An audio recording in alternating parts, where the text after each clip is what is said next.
Alors, vous voulez apprendre à coder un langage spécifique ou une technologie. Les méthodes d'apprentissage du code ont varié maintenant qu'il y a l'AI. On va dire auparavant, on voulait demander d'apprendre le code. On va recommander d'apprendre avec des livres, lire des livres, regarder des tutoriels. Ceux qui sont toujours valables, vous pouvez toujours apprendre de cette manière. Mais en utilisant ChatGPT, vous pouvez apprendre beaucoup plus rapidement certains concepts ou établir des plans d'études pour réaliser certains objectifs d'apprentissage. Dans cette vidéo, je vais vous montrer comment vous pouvez utiliser ChatGPT pour apprendre et accélérer vos courbes d'apprentissage, peu importe la technologie que vous voulez apprendre. Let's get started. Bienvenue sur la chaîne. Ceux qui sont nouveaux ici, on crée du contenu pour vous aider à devenir des meilleurs développeurs. Je suis un développeur dans le monde professionnel, ça fait quelques années déjà, mais j'apprends le code depuis mes 15 ans comme passion. Abonnez-vous à cette chaîne si vous voulez du contenu pour vous aider à faire ce que j'ai dit. L'autre sujet pour apprendre la programmation, ça c'est un truc que quand vous regardez mes anciennes vidéos, j'essaie déjà d'apprendre ça. Mes vidéos n'étaient pas très bonnes et structurées comparé à celles d'aujourd'hui, mais pour apprendre la programmation, je ne vais pas donner les mêmes conseils que j'avais donné auparavant par exemple. Dans notre cas, on va parler de ChatGPT, comment utiliser ça.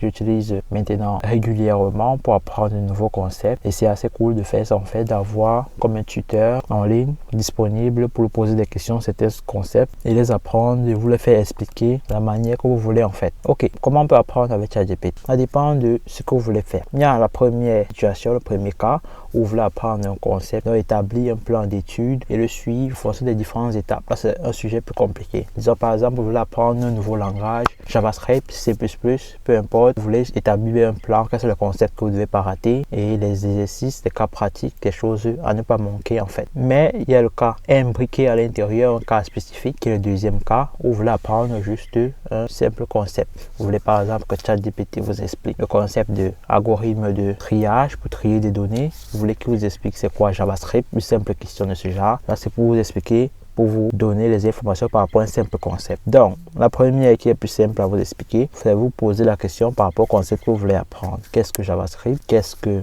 un API? Comment utiliser un API? Et vous pouvez être plus précis en disant comment utiliser un API en JavaScript. Il va vous expliquer ça. Vous pouvez demander donc encore, en fonction de ce qu'il expliqué, explique-moi cette partie-ci, qu'est-ce que tu veux dire par cette partie-ci, et vous faites expliquer certaines données comme ça. C'est comme ça que vous apprenez un concept. En bonus de ça, pour comprendre mieux, c'est dit, explique-moi dans le cas pratique comment est-ce que je pourrais faire cette tâche-ci en utilisant ce concept-ci. Comment est-ce que je pourrais notifier mes clients lorsqu'il y a un nouvel achat, lorsque la livraison a été faite, en utilisant le concept des API. Là, pour vous donner un cas pratique avec des données bidons, mais en fait pour vous expliquer les données. Vous pouvez donner des données plus précises. Il va ajuster ça pour vous donner une réponse plus appropriée. Mais c'est comme ça que vous utilisez ChatGPT dans le premier cas pour apprendre juste un concept. Dans le deuxième cas, qui est un peu plus avancé, lorsque vous voulez établir un plan d'études pour un grand concept. On a pris l'exemple du JavaScript. Là, vous allez demander à ChatGPT en fait de vous établir un plan d'études et écrire un bon prompt, comme il prend ChatGPT, une bonne phrase, un bon paragraphe, pour expliquer exactement ce que vous voulez, pourquoi vous voulez ça, qu'est-ce que vous essayez d'accomplir en fait, et formuler ça pour avoir le meilleur des résultats. Vous pouvez le faire régénérer la réponse plusieurs fois pour avoir de meilleurs résultats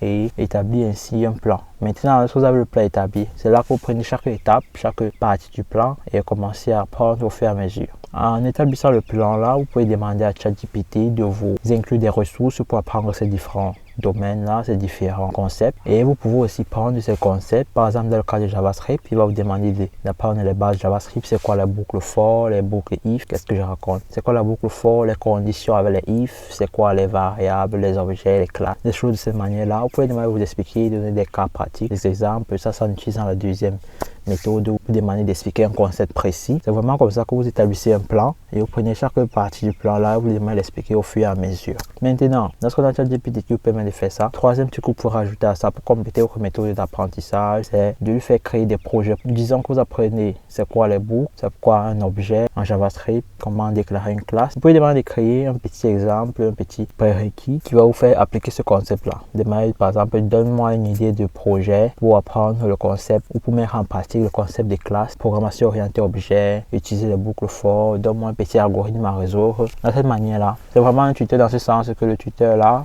qui est ChatGPT, va créer des exercices appropriés pour la question que vous voulez et vous pouvez lui passer en fait les compétences que vous avez appris Vous établissez un plan d'études, vous apprenez le conçu et vous rajoutez à ça la pratique qui est toujours important. Maintenant, en fonction de ça, vous pouvez faire en fonction de votre manière d'apprendre. Ce qui vous demande d'apprendre un concept, lorsqu'il vous l'explique, bien sûr, regardez encore d'autres vidéos, par exemple sur YouTube, lisez des livres pour complémenter ça.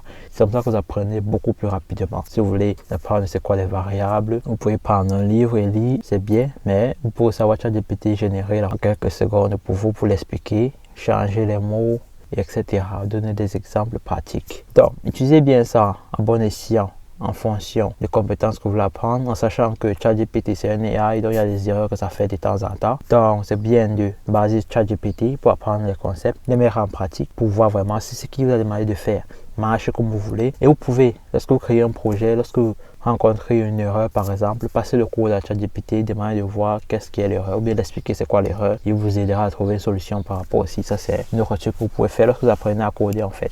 Vous devez vraiment utiliser ça en sachant que, comme je disais, il y a des éliminations. L'IA va faire certaines erreurs et des erreurs que ça va vous expliquer certains concepts. Et vous n'allez pas savoir que c'est une erreur tant que vous ne l'essayez pas vous-même. Donc vraiment essayer ça vous-même. Essayez de lire aussi. Toujours joindre ça avec une vidéo, un article créé par des humains qui s'y connaissent dans la matière. L'AI, ce qu'il fait, c'est qu'il prend des données sur Internet, il prend les données dans les bases des données qu'on l'a fournies. Il se base ça pour créer, générer une réponse qui a l'air humaine, mais ça peut être des erreurs. Donc, vous apprenez par exemple c'est quoi les objets en JavaScript. Vous rajoutez à ça un article qui parle des objets. Vous rajoutez à ça un tutoriel qui vous explique les objets. Sauf que vous passez beaucoup plus rapidement et plus simplement en fait. Juste pour vérifier que les informations que l'IA vous a fournies sont bel et bien vraies et applicables dans vos projets.